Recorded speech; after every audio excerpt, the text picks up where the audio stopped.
गाजियाबाद के लोनी में एक बुजुर्ग मुस्लिम की दाढ़ी काटने वाला वीडियो ट्विटर के माध्यम से खूब वायरल हुआ। अब इस वजह से झूठ फैलाने के आरोप में ट्विटर पर कार्रवाई हुई है।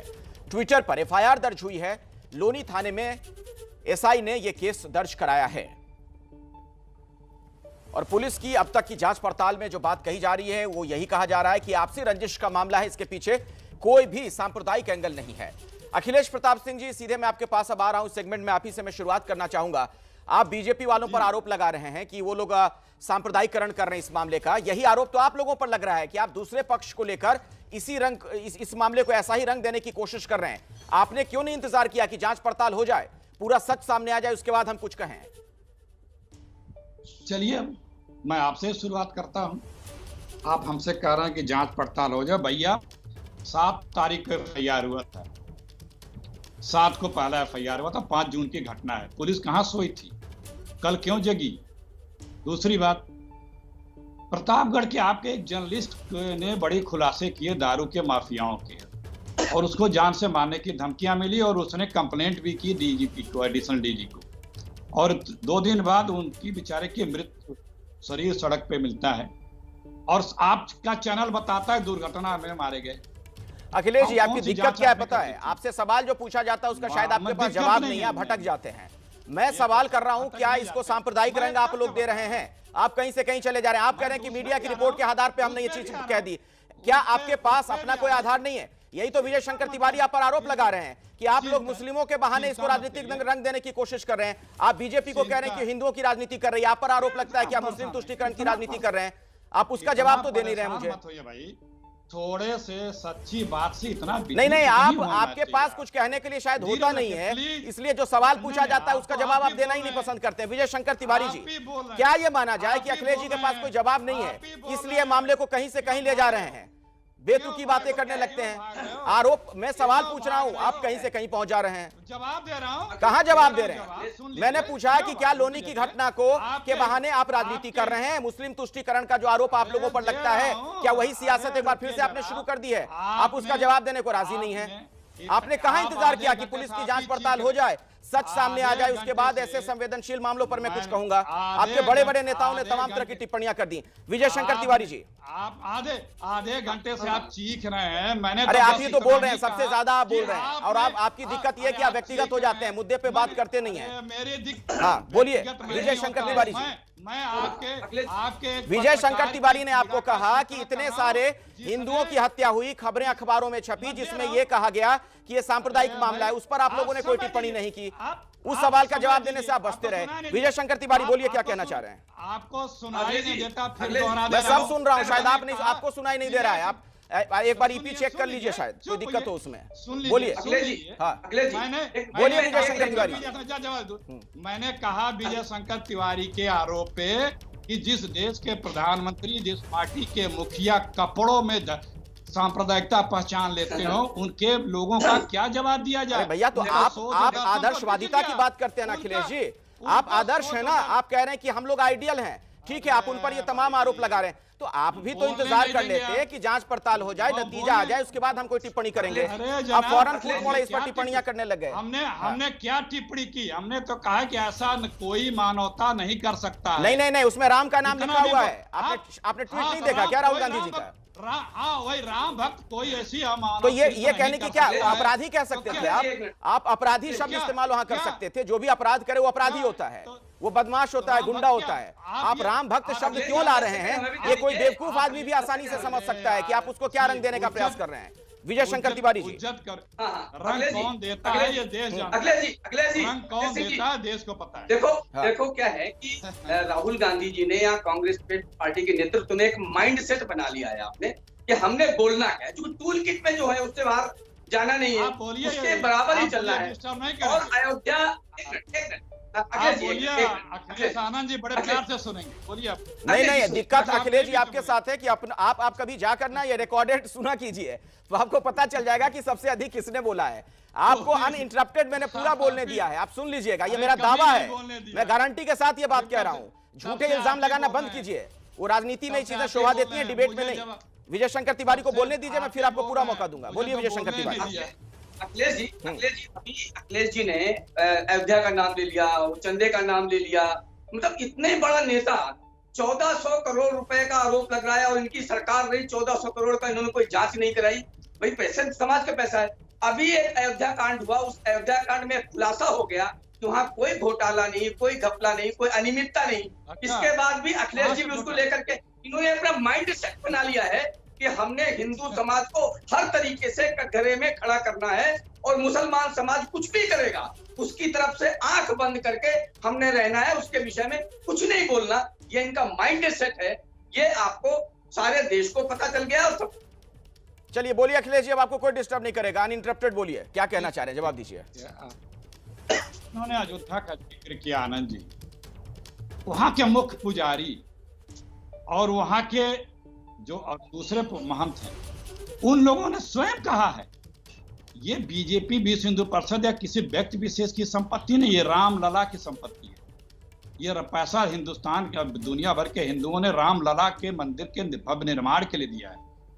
क्या किसी भ्रष्टाचार से निर्मित नींव पे बनी मंदिर में भगवान विराज सकते हैं? ये अगर सही है, मैं इनको गलत ना भी नहीं मानता, जब तक जांच ना हो जाए, दोषी ना, तब तक मैं किसी को गलत नहीं मानता। लेकिन इस भ्रम को या इस आरोप को निर्मूल करने के लिए स्वयं इनको आगे बढ़ के कहना चाहिए, आदरणीय सुप्रीम कोर्ट जी, कोई गलती नहीं हुई है, कृपया आप जांच कर लें, जिससे लोगों की आस्था बरकरार रहे। तो इनको इसमें क्या आपत्ति है भाई? चलिए जवाब विजय जी दीजिए, फिर मैं आता हूं आज के मुद्दे पर जो हम बात कर रहे हैं, लोनी वाली घटना पे जो हम बात करें उस पर मैं लौटूंगा, जल्दी से इसका जवाब दे दीजिए विजय शंकर तिवारी। अखिलेश जी मैं जवाब ये दे रहा हूँ कि वहाँ के मुख्य पुजारी ने कहा है इसमें कोई घपला नहीं हुआ, कोई घोटाला नहीं हुआ, बिल्कुल जो हुआ है ठीक हुआ है। अखिलेश जी क्यों कह रहे हैं मुझे नहीं पता, मुख्य पुजारी टीवी के सामने, मीडिया के सामने आकर उन्होंने बोला है। एक बात, दूसरी बात मैं ये कह रहा हूँ कि जब कोई दोषी है ही नहीं तो स्वयं क्यों कहेगा कि हमारी जांच करा लीजिए? आपको दिक्कत है, आप आरोप लगा रहे हैं, आप न्यायालय जाइए। चलिए आप न्यायालय जाइए। अब चूंकि आज हम इस मुद्दे पे बहस नहीं कर रहे हैं विजय जी, मैं लोनी वाली घटना पर लौटना चाह रहा हूं कि लोनी वाली घटना को कौन सांप्रदायिक रंग दे रहा है।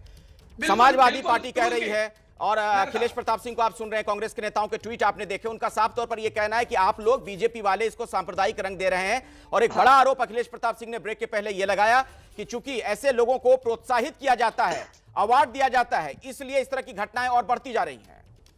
नहीं, ये कौन लोग हैं? ये नाम कौन लोग हैं बताइए? आपके सामने नाम आ रहे हैं, ये जितने नाम आए सारे मुस्लिम समाज के नाम हैं। तो इनको कौन प्रोत्साहित करता है? पीटने वाला मुस्लिम है, वो उसको कौन प्रोत्साहित करता है? कोई श्री राम जय श्री राम की बात की उसको उनको कौन प्रोत्साहित करता है? तो इस प्रकार की जवाब दीजिए अखिलेश प्रताप सिंह जी, कहानियां गढ़ी जा रही है। ठीक है अखिलेश प्रताप सिंह जी जवाब दीजिए। विजय शंकर तिवारी कह रहे हैं कि जब पीटने वाला भी मुस्लिम है तो कौन इस तरह की घटनाओं को प्रोत्साहित कर रहा है? कौन है इसके पीछे? इनको पीछे लौटना पड़ता है, हर मामले में इनका खुलासा होता है और बेनकाब हो गए। एक मिनट देखिए, अगर इस 7 तारीख की FIR दर्ज होने के बाद समय से सारे विवेचना करके तथ्यों को सामने रख के त्वरित पारदर्शी कार्रवाई कर दी होती तो कोई बात नहीं उठती। की नहीं, क्यों नहीं की? यही तो उत्तर प्रदेश सरकार का सगल है कि पुलिस कार्रवाई नहीं करती है। पुलिस के अधिकारी कह चुके हैं कि जनाब पहले थाने बिकते थे, अब जिला बिकता है। बाकायदा लिखित में दे चुके हैं उसका विवरण डीजीपी और होम सेक्रेटरी को, और पुलिस वाले अभी जो ये जिन्होंने खुलासा किया वो सस्पेंड चल रहे हैं। और इसी तरह की एक SIT जांच भी हुई थी ट्रांसफर पोस्टिंग की जिलों में, जिले बेचने वाली, उसकी SIT ने प्रेस नोट भी जारी करके बताया। तो आपकी बातों का एक मतलब है ये निकालूं अखिलेश प्रताप सिंह जी, तो क्या आपकी बातों का एक मतलब ये निकालूं कि पुलिस जो जांच पड़ताल कर रही है लोनी वाले मामले में, वो अब तक की फाइंडिंग जो भी है वो गलत है? तथ्यों को क्या छुपाया जा रहा है? भाई आप पता नहीं कैसे समझते हैं। मैंने कहा कि 7 तारीख की घटना 15 तारीख को चर्चा में आ रही है। पुलिस अगर तुरंत कार्रवाई कर दी होती तो कोई बात खत्म हो जाती ना। अरे तो पुलिस पारदर्शी कार्रवाई कार्रवाई करके, एक मिनट अखिलेश जी, ठीक है मैं मानता हूं आपकी बात कि पुलिस ने देर से कार्रवाई की, गलत है। कई मामलों में हम देखते हैं कि पुलिस की कार्रवाई पर सवाल खड़े होते हैं, ठीक है। अब ये बताइए कि अगर अब तक की जांच पड़ताल में पुलिस ये कह रही है कि इसमें कोई सांप्रदायिक एंगल नहीं है, कोई सांप्रदायिक दृष्टिकोण नहीं है, बल्कि पीटने वाले और जिनकी पिटाई हुई एक ही धर्म से, एक ही मजहब के हैं, तो इस बात को आप मानेंगे कि नहीं मानेंगे? क्या आपको लगता है अभी भी चीजों को छुपाया जा रहा है? देखिए, जो भी फाइंडिंग होगी पारदर्शी और विश्वसनीयता की होगी, हर कोई मानेगा, हम भी मानेंगे। उसमें न मानने का कोई सवाल नहीं उठता। लेकिन तो कैसे अभी पारदर्शी हो आपके उसके- मुताबिक? वो पारदर्शी अरे- कैसे हो? क्या अरे कैसे जना- जांच हो? भाई वो जो एक पहले का FIR है, एक ये FIR है, उसने क्या उसमें तब कहा, इसमें क्या तब कहा, ये एक आपराधिक कृत्य है और इसकी पारदर्शिता से जांच हो, क्योंकि ये बीजेपी की सरकार बयान बदलवाने में बड़ी आगे होती है। ठीक है विजय शंकर तिवारी जी, ये बीजेपी सबसे 10 सेकंड जल्दी से जल्दी, ये 10 सेकंड देखिए, ये बीजेपी सबसे कट पेस्ट फोटोशॉप और फिर फर्जी फोटो ये सब बना करके ये इसमें PhD है, माहिर है इसमें। ठीक है अखिलेश प्रताप सिंह जी जो कह रहे हैं हमेशा उसी से जुड़ा ये सवाल है विजय जी। चूंकि पुलिस ने कार्रवाई में हीला हवाली की, देरी की, इसलिए शक पैदा होता है पुलिस की मंशा पर भी। देखो जब कुछ बोलना है अखिलेश जी तो कुछ तो बोलना पड़ेगा। अब यही बोलना पड़ेगा कि 7 तारीख को घटना हुई, 12 तारीख को जांच क्यों हुई। ये अमूमन आप सारे देश की उसमें देख लीजिए, अगर 8 तारीख को भी जांच हो जाती तो भी अखिलेश जी यही बोलते, 9 तारीख को हो जाता तो भी अखिलेश जी बोलते, क्योंकि बोलना यही है, इसलिए इसका कोई अर्थ नहीं। जांच तो हुई ना, और जांच होने के बाद परिणाम सामने आया, उस पर टिप्पणी अगर अखिलेश जी करेंगे तो ज्यादा अच्छा है। अब वो 7 तारीख, अब वो अगर 8 को हो जाती तो भी अखिलेश जी यही कहते कि 1 घंटा लेट क्यों हुए, तुरंत क्यों इसकी जांच नहीं हुई, ये इतने 15 सेकंड क्यों लेट हो गए, ये तो 10-10 सेकंड की बात करते हैं।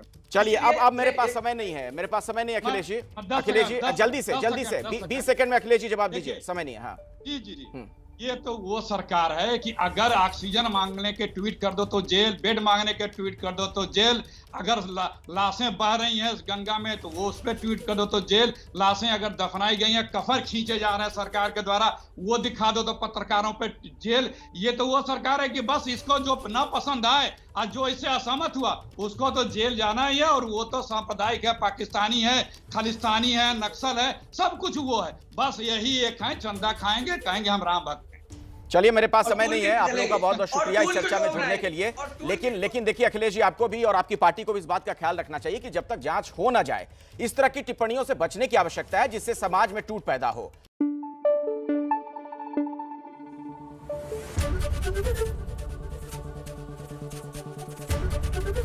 ABP न्यूज आपको रखे आगे।